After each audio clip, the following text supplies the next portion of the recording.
আর সবকিছু করেছেন। বঙ্গভবনে গিয়ে শেখ মুজিব প্রেসে বললেন আজ থেকে বাংলাদেশে কোনো অপোজিশন নাই। অথচ ঠিক 3 বছর আগের 70-এর নির্বাচনে যুদ্ধটা কেন হইল? সিম্পলি একটা নির্বাচনকে কেন্দ্র করে, যে আমরা আমাদের লেজিটিমেসি এই দেশের মানুষ আওয়ামী লীগ নামক দলটাকে দিয়েছে টু গভর্ন। পাকিস্তানি শাসক গোষ্ঠী তাকে ক্ষমতা হ্যান্ড ওভার করছে না। একটা সিম্পল পলিটিক্যাল কোশ্চেন। এই কোশ্চেনের রেসপন্সে দেখেন যাদের নেতৃত্বে লড়াইটা হয়েছে তারা 72-এ 73-এ এসে জাতিকে আসলে কি দেখাইল। যেই মানুষটা 13-14 বছর জেল খাটলেন সে বাংলাদেশে গুমকে উদ্বোধন করলেন, জহির রায়হানকে গুম করে। তারপরে হচ্ছে সিরাজ শিকদারকে ক্রসফায়ারে দিয়ে ক্রসফায়ারকে উদ্বোধন করলেন।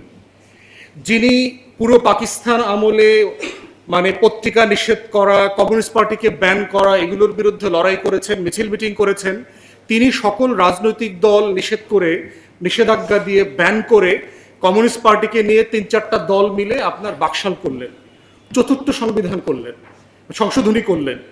তিনি প্রেসিডেন্ট পদে আসতেছেন, প্রধানমন্ত্রী হইতেছেন, প্রেসিডেন্ট হইতেছেন। Is just a chaos within himself. তার মনস্তত্ত্বে চিন্তা করে দেখেন। তাহলে আমাদের স্বাধীনতার ঘোষণাপত্রে কি ছিল? বলা ছিল যে রাষ্ট্র 3টা মূলনীতির উপরে পরিচালিত হবে: সাম্য, মানবিক মর্যাদা, সামাজিক সুবিচার। তার কোনটা আসলে উনি গভর্নিং প্রিন্সিপাল আকারে ইমপ্লিমেন্ট করলেন? উনি সেনাবাহিনীর প্যারালাল মিলিশিয়া বাহিনী তৈরি করলেন, যেই মিলিশিয়া বাহিনীগুলো ইন্ডিয়ান ট্রেনিংয়ে, টাকায়, রয়ের প্যাট্রোনেজে হয়েছে, মুজিব বাহিনী, রক্ষী বাহিনী, তাদেরকে ইনডেমনিফাই করলেন। এক্স্যাক্টলি র্যাবকে এবং আলাদা আলাদা এই যে ল এনফোর্সমেন্ট এজেন্সির যে চরিত্র ডক্টর নাবিলা তার লেখায়, তার বক্তব্যে রিপিটেডলি বলছে, বক্তব্য আকারে এক্স্যাক্টলি প্রত্যেকটা কাজ করলেন। কিন্তু এগুলোর বিরুদ্ধে কিন্তু উনি পাকিস্তান আমলে এগুলোর বিরুদ্ধে লড়াই করেছেন, সংগ্রাম করেছেন, গ্রেফতারের বিরুদ্ধে মিছিল করেছেন। তাহলে এখন এই মনস্তত্ত্বটা, এই যে বাঙালি মানুষ মানে নীরজ সি চৌধুরীর কাছে ফিরে যাওয়া ছাড়া তো এইটার মানে এই ক্রাইসিসটা আসলে বোঝা মুশকিল, যে আসলে সমস্যাটা কোথায়, আমাদের খাসলতের প্রবলেমটা কোথায়। কেন আমরা ওয়াদা দিয়ে ওয়াদা রাখি না? সকল রাজনৈতিক দল, এখান থেকে আমরা ছোট যারা রাজনৈতিক দল আমরাও বাইরে আছি ব্যাপারটা তা না, আমরা সবাই। ইটস এ ন্যাশনাল ক্রাইসিস এবং it's a cultural crisis. It's more of a culture than political crisis itself. তো সেই জায়গাতে আমার মনে হয় রাজনৈতিক কর্মী হিসাবে আমাদের এইটার গোড়া খোঁজাটা জরুরি। তা না হলে যেটা হচ্ছে যে আমরা বারবার যেই ওয়াদাগুলো করছি সেগুলো আসলে কেন বরখেলাপ করছি। দেখেন, স্বাধীনতার ঘোষণাপত্রে পরিষ্কার করে মানবিক মর্যাদার কথা বারবার বলা আছে।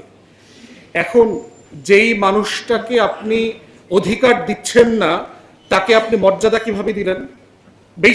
Basic question. পুলিশ কমিশন হবার কথা হইল না, কারণ আইন শৃঙ্খলা বাহিনীকে আমরা একটা জবাবদিহিতার মধ্যে আনতে চেয়েছিলাম। শরীফ ভাই কমিশনের কথা বলেছেন, আমরা পুলিশ কমিশন হলে সেটার ফরমেশন নিয়ে আলোচনাতে একমত হতে পারলাম না। বেসিক কোয়েশ্চেন, যেটার দ্বারা এবং কাদের কারণে একমত হইতে পারছি না, যারা এটার দ্বারা সবচেয়ে বেশি ভিকটিম হয়েছেন। এবং that's the irony of the tragedy of the nation. যেই জিনিস যাকে সবচেয়ে বেশি কষ্ট দিয়েছে, স্টকহোম সিনড্রোমের মতো অবস্থা হয়েছে, যে আমি মেনে নিয়েছি এটাই আমার নিয়তি, তাহলে পরিবর্তন দরকার নাই, এটাই নিয়তি, আমি করব, আমাকেও করবে। আমি আবার হয়তো 5 বছর পরে প্রস্তুতি নিচ্ছি, এরপরে আমি ঘুরে ফিরে আসলে আবার করব।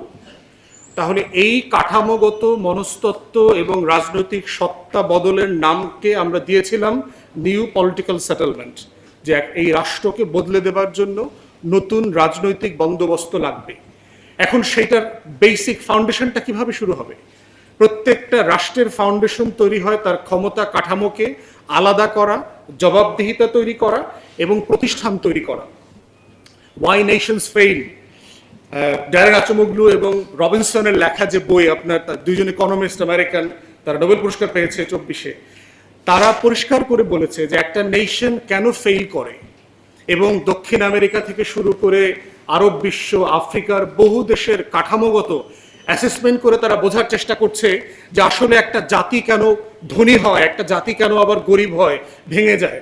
সম্পত্তির কারণে, তারাই প্রশ্ন করছে বইতে। সম্পত্তির কারণে হয়, অবনটনের কারণে হয়।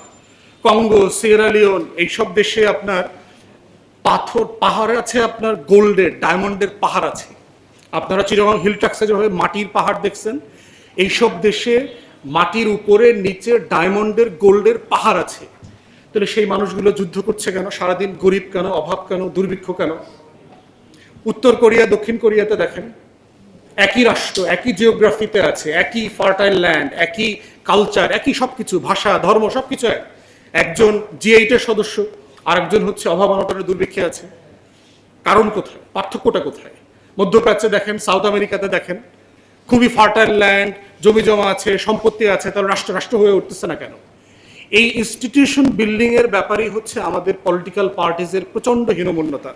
তারা কেন যেন মনে করে যে তারা আসলে অমর হইতে চায়, তারা হচ্ছে পিরামিড হইতে চায়, তারা মমি হইতে চায়, তারা তারা শেষ করতে চায় না নিজেদেরকে।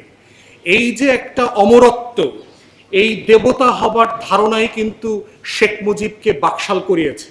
শেখ মুজিবের নেতৃত্বে প্রথম ফ্যাসিবাদী শাসন ব্যবস্থা তৈরি হয়েছে। এই অমরত্বের ধারণার কারণে কিন্তু 4,000 কোটি টাকা গরিব দেশের টাকা দিয়ে শেখ মুজিবের পরিবারের মূর্তি বানানো হয়েছে। এই অমরত্বের কারণে কিন্তু হাসিনা বিদায় নিতে চায় নাই। এই অমরত্ব হচ্ছে রাষ্ট্রকে, রাষ্ট্রের রাজনৈতিক দল এবং ব্যক্তিকে নাগরিক সত্তা আকারে বিল করতে দিচ্ছে না, ইনস্টিটিউশন তৈরি করতে দিচ্ছে না। তাই আজকে রাজনৈতিক দল আকারে, কর্মী আকারে আমাদের এই তর্কটা, আলাপটা তোলা দরকার। আমাদের যারা গার্ডিয়ান আছেন, মুরব্বীরা আছেন, তারাও আমাদেরকে বলা দরকার যে সমস্যাটা কোথায়, সংকটটা কোথায়। কদিন পরে এনসিপি ক্ষমতায় আসলে কি আমাদেরকে এই একই আলোচনা এনসিপিকে নিয়ে করতে হবে? এবি পার্টি ক্ষমতায় আসলে কি কদিন পরে একই সমালোচনা এবি পার্টিকে নিয়ে করতে হবে?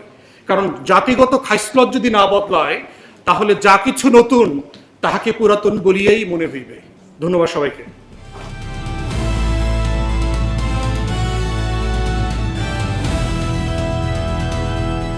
দিনাজপুর টিভি, মানুষের জীবনের কথা বলে।